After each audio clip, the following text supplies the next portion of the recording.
The sleeping town, as told by Darr the Sellsword. I wasn't there when it happened. That matters. Because the kind of story this is, the kind that crawls under your skin and stays there, those are usually the ones you survive by chance, not skill. I heard it from them afterward, each voice shaking in different places, each remembering the same moments with the same fear. When a story comes out that way, you know it's true. They were already worn thin before they ever saw the town.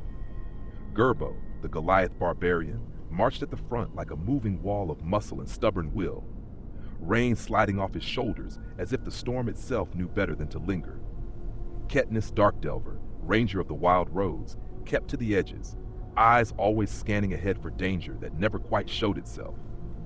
Rook, called Aladar in some places, walked wrapped in his own thoughts, spellbook protected from the rain by layers of careful magic. Aura, fighter, and warlock both moved with disciplined precision, her blade never far from reach, eldritch power simmering beneath her calm. Seraphiel, cleric of the divine, bore the quiet weight of responsibility, watching over them all. And Tiger Lily, shard-born sorcerer, quick-smiling and sharp-eyed, let raw magic dance just beneath her skin like a restless heartbeat. They had been traveling for days off the main roads, the kind of roads villages use when they've been forgotten by kings and caravans alike. Rain fell constantly, cold and soaking.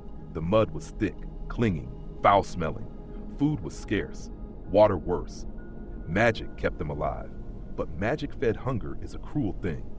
Your stomach stops aching, but your spirit still knows you haven't eaten. No warmth, no flavor, just the hollow certainty that you're not dying today. After days of that, it gnaws at you. Even hardened adventurers start dreaming of bread and stew. So when they saw the sign, the crooked plank pointing toward a town none of them had heard of, they followed it anyway. The road into town was worse than anything behind them. No wagon tracks, no recent footprints, just mud and weeds reclaiming the path. Collapsing farmhouses leaned inward like tired men. A ruined chapel stood near a graveyard, its roof caved in, headstones split and swallowed by ivy. No prayers had been answered there in a long time. They reached the town at night. No music, no voices, no dogs, just shuttered windows and faces that vanished when lantern light passed too close. The people were there, but afraid of being seen. When they reached the tavern, hope flared for just a moment. Then it died. The doors were shut, the windows dark. That was when the old woman approached them. She was bent with age, but her hands were steady. The hands of a midwife, a nurse, someone who had seen too much suffering to flinch anymore. She told them the truth plainly. People were falling asleep and not waking, children wasting away beside parents who still breathed but never stirred. Bodies alive, souls missing. She was doing what she could. Water, herbs, prayers, but it wasn't enough. She didn't beg them for help. She hoped. And when she left, it wasn't to rest. It was to tend to another sleeping child. They were thirsty, desperately so. When they asked, she told them where the blacksmith kept his liquor stash, beneath the anvil, where it could be shoved aside with effort. If you need it, she said. Survival mattered more than rules now. On the way to the smithy, madness found them. A man lunged from the dark, grabbing Katniss by the arm. His eyes were wild, bloodshot. Demons, he hissed. Demons everywhere. His laughter rose too high, too sharp. He twisted his head unnaturally, almost too far, repeating the word again and again before staggering away into the night. That was when they stopped thinking this was just illness. They began checking houses. In one, they found a man and woman lying together. A shared bed turned into a shared tomb. Lips cracked, skin stretched tight, alive, but barely. No spell stirred them, no pain woke them. And when Rook leaned close and looked into their eyes, he saw it. A faint swirl, a drifting vortex like mist trapped behind glass. In another house, the cold hit them like a wall. Not winter cold, grave cold. Frost crept across the floor. Their breath fogged. In the back room, they found it. The Soul Eater, a pale, hovering shape, half there and wholly wrong. White strands of essence poured from a woman's mouth into its own like breath being stolen. Gerbo roared and charged, his great weapon tearing through the air. Katniss struck from the side, blades flashing. Rook hurled arcane force and flame. Tiger Lily bent reality itself, sorcery flaring bright and wild.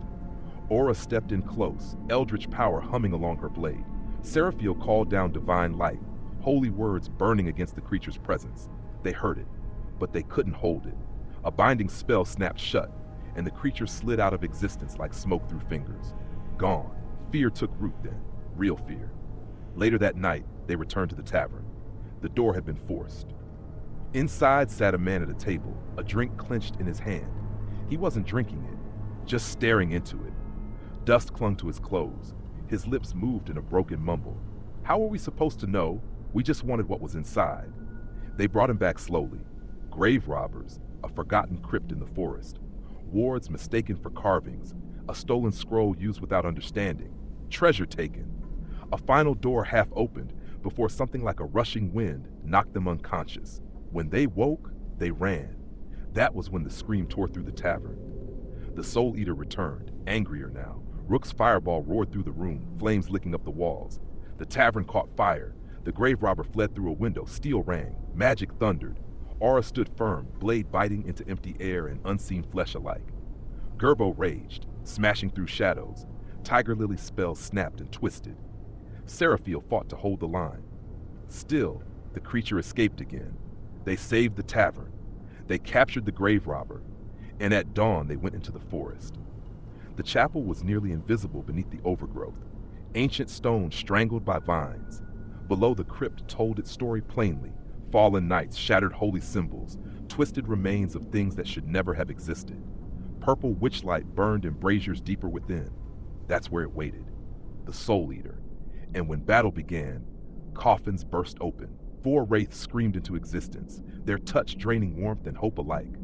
Katniss moved like a shadow, blade striking true. Rook bent time itself, hastening allies, locking foes in place, fire ripping through spectral forms. Tiger Lily's magic warped the battlefield in flashes of raw power. Aura stood toe-to-toe with horrors, eldritch strength roaring with every strike. Seraphiel's prayers rang out, radiant energy pushing back the dark. Then Seraphiel fell. Then Gerbo fell. The Soul Eater tore his soul from him, and the Goliath collapsed. Dead. Truly dead. Still they fought. Seraphiel was healed and brought back to her feet. Then she dragged Gerbo back from death itself, divine power forcing his soul home. Gerbo rose again, roaring fury at the creature that had already claimed him once. A wraith struck him down again, but fate twisted, magic surged, and he lived. The battle dragged on, blood, light, screams. 1 wraith fell. Then another. When the Soul Eater finally died, it screamed, not in pain, but in hunger denied. The remaining wraiths fell soon after. Silence followed.